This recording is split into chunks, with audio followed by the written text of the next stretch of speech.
కలిసి తిరుపతి లడ్డు విషయంలో ఒక కుట్రపూరితమైన ఆరోపణలు చేయడం జరిగింది. ఈరోజు మా నాయకుడు వైఎస్ జగన్మోహన్ రెడ్డి గారి మీద తెలుగుదేశం పార్టీ, జనసేన పార్టీ వారు అందరూ కలిసి తిరుపతి లడ్డు విషయంలో ఒక కుట్రపూరితమైన ఆరోపణలు చేయడం జరిగింది. దేవుడితో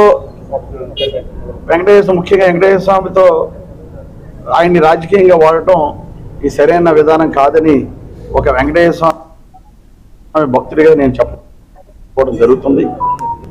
సుబ్బారెడ్డి గారు టీటీడీ బోర్డు చైర్మన్ గా ఉన్నప్పుడు ఆయన అమితమైన భక్తుడు, రాష్ట్ర ప్రధానికి తెలుసా విషయం. అటువంటి పెద్ద మనిషి టీటీడీ బోర్డు చైర్మన్ గా ఉండగా ఈ యొక్క తిరుపతి దేవస్థానం మీద ఆరోపణ చేయడం కరెక్ట్ కాదు.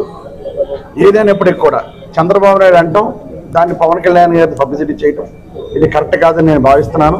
ఇకనే ఈ గుడి దగ్గరకు వచ్చి ఇక్కడ ఈ రోజు తగిన బుద్ధి ప్రసాదించి స్వామి అని చెప్పేసి ఆ స్వామివారిని ఏడుకోవడం జరిగింది. నమ్మకం లేకుండానే వెంకటేశ్వర స్వామికి అన్ని సార్లు నడిచి మెట్లెక్కి దండం పెట్టుకొచ్చాడా జగన్మోహన్ రెడ్డి గారు? ఎవరో ఎందుకు నిన్న కాక ఈ నెలలోనే ఆవిడెవరో సినిమా యాక్టర్ ఒక ఆవిడ వచ్చిందంట తిరుపతి, సాక్ష్యాలు ఉన్నాయి. ఆవిడ దగ్గర డిక్లరేషన్ తీసుకున్నారా మీరు? ఆవిడ పేరే క్రిస్టియన్ పేరు. ఎందుకంటే ఒక ఆడకూతురు గురించి పేరు ఎత్తి మాట్లాడకూడదు కాబట్టి మాట్లాడలే నేను. ఆంధ్రప్రదేశ్ రాష్ట్ర గవర్నర్ గారు మోడీ గారితో పాటు తిరుపతి వెళ్ళారు. డిక్లరేషన్ ఇచ్చారా ఇవ్వలేదా? ఈ హైదరాబాద్ నుంచి మాట్లాడే ఎంపీలు ఎవరన్నా ఆ రోజు నోరేమైంది మీది అంటున్నా. మోడీ గారిని ఏమన్నా ప్రశ్నించారా? నీ అంబట అన్య మతస్థుడిని డిక్లరేషన్ ఇవ్వకుండా ఎందుకు లోపల తీసుకెళ్లావని మోడీని ప్రశ్నించారా? ఏ నోరు పడిపోయింది ఆ రోజున మీది?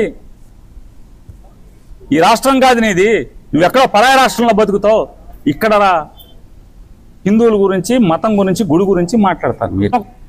సూటిగా చంద్రబాబు నాయుడు గారు చెప్తున్నా, చంద్రబాబు నాయుడు జగన్ గారి దమ్ము ధైర్యం గురించి రాష్ట్ర ప్రజలందరికీ బాగా తెలుసు. నిన్న కూడా ఆయన భయపడేవాడైతే అంత స్పష్టంగా ప్రెస్ మీట్ పెట్టి ఏ విధంగా తన మతం, మానవత్వం, తను ఏ విధంగా బైబిల్ చదువుతారు, బయటకు వచ్చినప్పుడు హిందువుల మనోభిప్రాయాన్ని గౌరవించి గుళ్ళకు వచ్చి పూజలు చేస్తారు, అలాగే మసీదులకు వెళ్లి ఎలా పూజలు చేస్తారు, అలాగే సిక్కుల్ని గౌరవించి ఎలా పూజలు చేస్తారో చెప్పడం జరిగింది. ఈ రోజు మీకు క్లియర్ గా తెలుసుకోవాల్సిన విషయం, మీకు దేవుడు అంటే భయం, భక్తి లేదు కాబట్టి ఏంటనేది మీకు అర్థం కాదు. కానీ ఒక భక్తుడికి దేవుడి దగ్గరికి వెళ్ళాలి అన్నప్పుడు ప్రశాంతమైన వాతావరణంలో వెళ్ళాలనుకుంటాడు, ప్రశాంతంగా భగవంతుడిని పూజించాలని అనుకుంటాడు. కానీ ఈ రోజు మీరు జగన్మోహన్ రెడ్డి గారు తిరుమలకు వస్తానని అనౌన్స్ చేసిన దగ్గర నుంచి బీజేపీలో కొందరు, జనసేన, తెలుగుదేశం పార్టీ ఎలా అలజడి సృష్టిస్తున్నారో అందరూ కూడా గమనిస్తున్నారు. ఏ విధంగా అలిపిరి దగ్గర మేము అటాక్ చేస్తాం, అడ్డుకుంటామని చెప్పటం, అలాగే వైఎస్ఆర్ కాంగ్రెస్ పార్టీ నాయకులందరికీ, కార్యకర్తలందరికీ నోటీసులు ఇచ్చి జగన్మోహన్ రెడ్డి గారి పర్యటనకి పర్మిషన్ లేదు కాబట్టి ఎవరు వచ్చినా అరెస్ట్ చేస్తామన్నట్టుగా భయభ్రాంతులకు మీరు ఎలా గురి చేశారు. ఈరోజు కుల రాజకీయాలు చేసి రాష్ట్రాన్ని భ్రష్టు పట్టించడమే కాకుండా మత రాజకీయాలు కూడా మీరు ఎలా చేస్తున్నారు. Right, okay. శాంతి ప్రసాద్ గారు రెస్పాండ్.